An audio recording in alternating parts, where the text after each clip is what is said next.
General writer امین رانا کی طرف سے خوش آمدید، السلام علیکم۔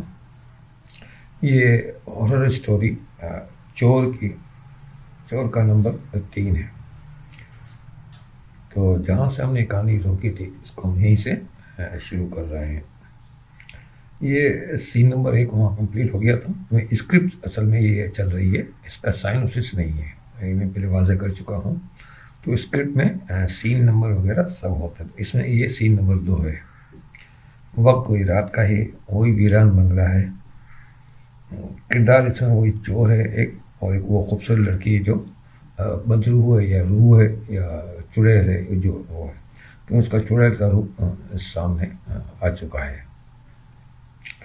اسکرین پلے میں لکھا ہے کہ ایک بیڈ روم میں یا اسی بنگلے میں ایک بیڈ روم کا یہ سین ہے یا منظر ہے، جس میں چور جو ہے، وہ چور لڑکا ہے، وہ بیڈ پر لیٹا ہوا ہے، سویا ہوا ہے۔ باہر بجلی کڑک رہی ہے، بارش ہو رہی ہے تیز، اور بجلی کی کڑک کی آواز آ رہی ہے۔ بجلی کی کڑک سے چور کی آنکھ کھل جاتی ہے۔ چور ہڑبڑا کر اٹھ جاتا ہے اور گھبرا کر چاروں طرف دیکھتا ہے۔ آپ کو تھوڑی سی بات میں واضح کر دوں کہ پچھلی نشست میں آپ کو بیان کر چکا ہوں، یعنی پچھلی ویڈیو میں، کہ چور بے ہوش ہو جاتا ہے، وہاں پہ دروازہ کھولنے کے لیے بھاگ دوڑ کرتا ہے۔ اس کے ساتھ کچھ عجیب و غریب واقعات ہوتے ہیں۔ اگر آپ تفصیل جاننا چاہتے ہیں تو ویڈیو نمبر 1 اور 2 دیکھیں گے، وہ تو آپ کو واضح ہو جائے گا۔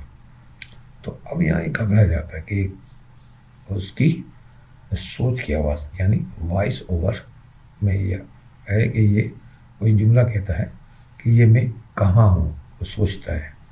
ایک دم سے بجلی زور سے کڑکتی ہے، کڑکڑاہٹ کے ساتھ، اور سوچ کی آواز پھر آتی ہے، باہر تو طوفانی بارش ہو رہی ہے، مجھے اپنے گھر جانا چاہیے، وہی سوچتا ہے۔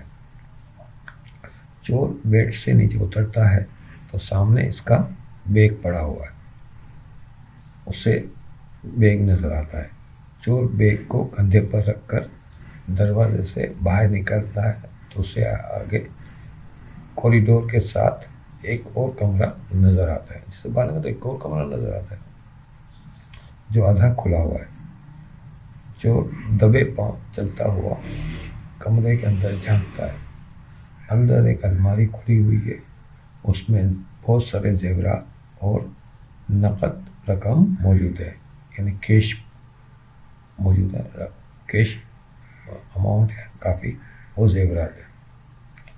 چور مانی خیز نظروں سے اور لالچ بھری نگاہوں سے اس دولت کو دیکھتا ہے تو یہ چور کا کام چوری ہی کرنا ہے، اور اتنی زیادہ زیورات اور اتنی بڑی رقم اسے نظر آئے تو چور کو لالچ نہیں اگر پھر کس کو آئے گی ہے نا۔ تو چور وہ لالچ میں آ جاتا ہے۔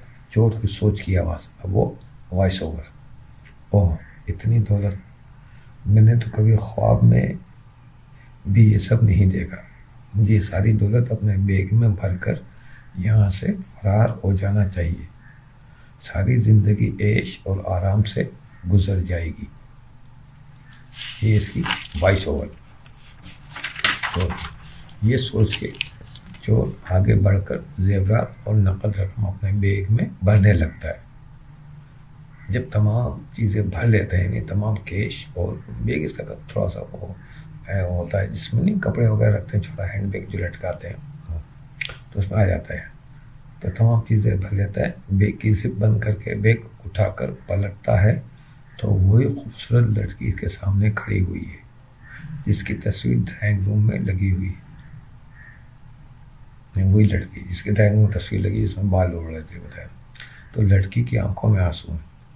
چور ٹھٹک کر لڑکی کے غمزدہ چہرے اور خوبصورت آنکھوں میں آنسو دیکھ کر رک جاتا ہے۔ خوبصورت لڑکی ہے، چہرے پہ غم کے تاثرات ہیں، اور اس کی خوبصورت آنکھوں میں آنسو نکل رہے ہیں۔ چور لڑکی سے کہتا ہے، تم کون ہو اور یہاں کیا کر رہی ہو؟ تو لڑکی بڑے دکھ بھرے انداز میں کہتی ہے، میں یہاں قید ہوں، میں یہاں قید ہوں. چور حیرت سے کیا قید ہوں؟ لڑکی مطلب ہاں، مجھے اس بنگلے کے مالک نے قید کر رکھا ہے. چور اور حیرت زدہ ہو جاتا ہے، کہتا ہے مگر کیوں؟ لڑکی کہتی ہے بنگلے کے مالک نے میرے والدین سے مجھے خرید کر یہاں قید کر دیا ہے. چور کہتا اچھا، اب اس کی سمجھ میں اتنی زیادہ بات آتی نہیں ہے تو کہتا چلو ٹھیک ہے، اچھا تم ایسا کرو میرے ساتھ چلو.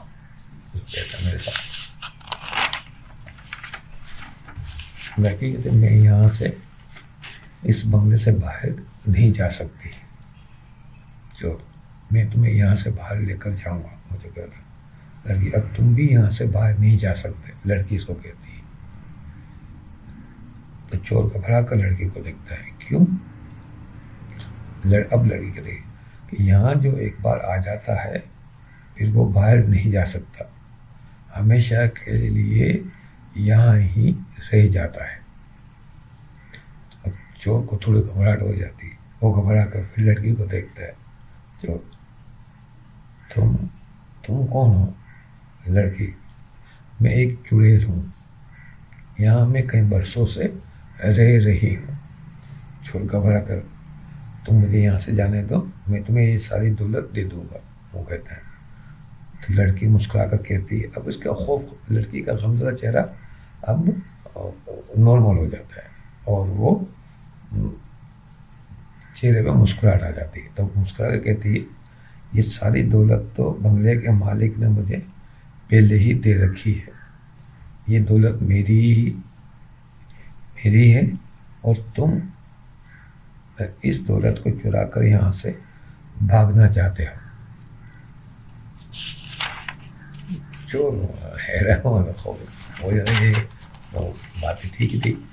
چور جلدی سے کہا تم بھی میرے ساتھ چل سکتی ہو، ہم دونوں باہر ایک اچھی اور عالیشان زندگی گزار سکتے ہیں.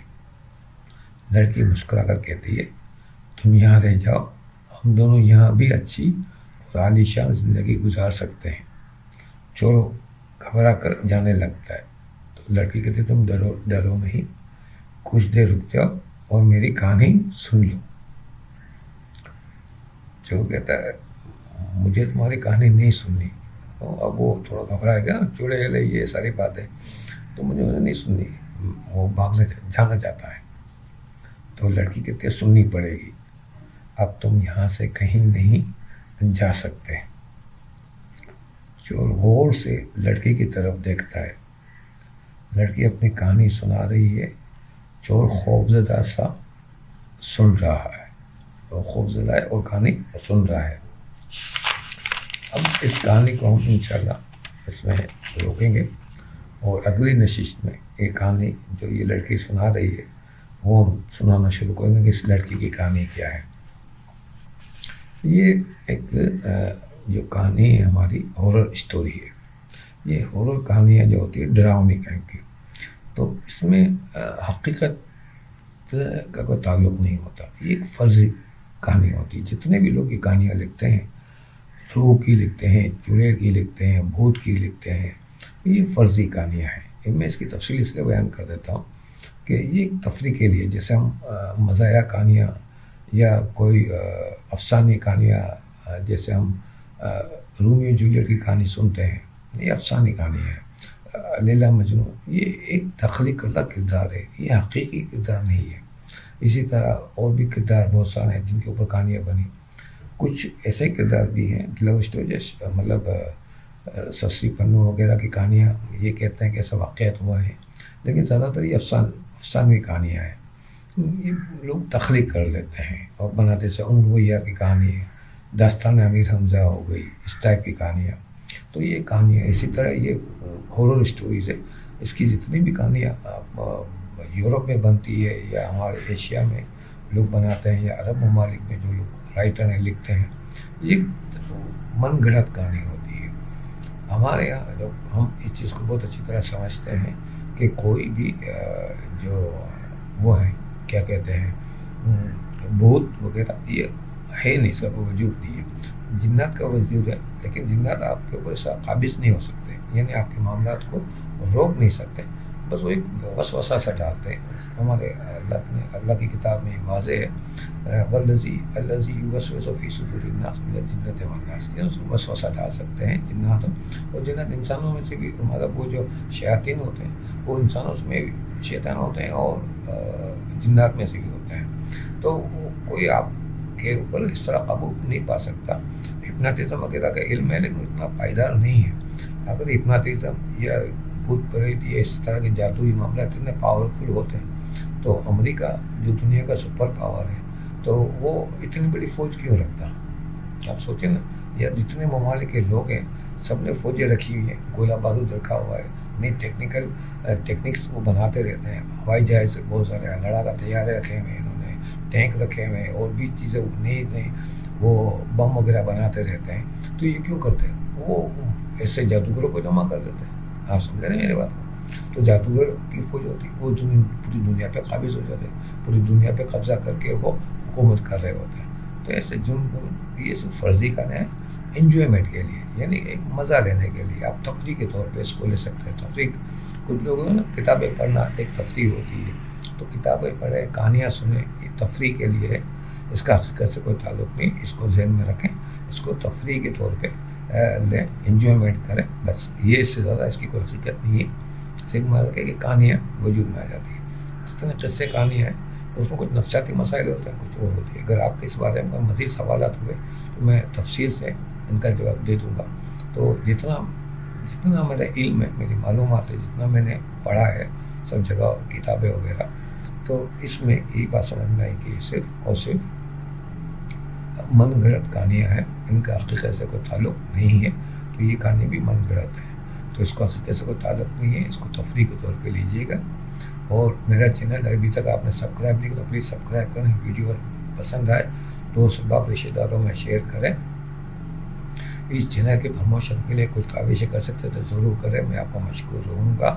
کچھ اور معلومات، کچھ چیزیں آپ مجھ سے چاہتے ہیں تو میرا سبسکرائب کے اندر نا ای میل آئی ڈی اور تمام تفصیلات موجود ہے، اس کو دیکھ لیجیے آپ. اور کمنٹس باکس میں بھی آپ کمنٹ کر کے مجھ سے رابطہ کر سکتے ہیں.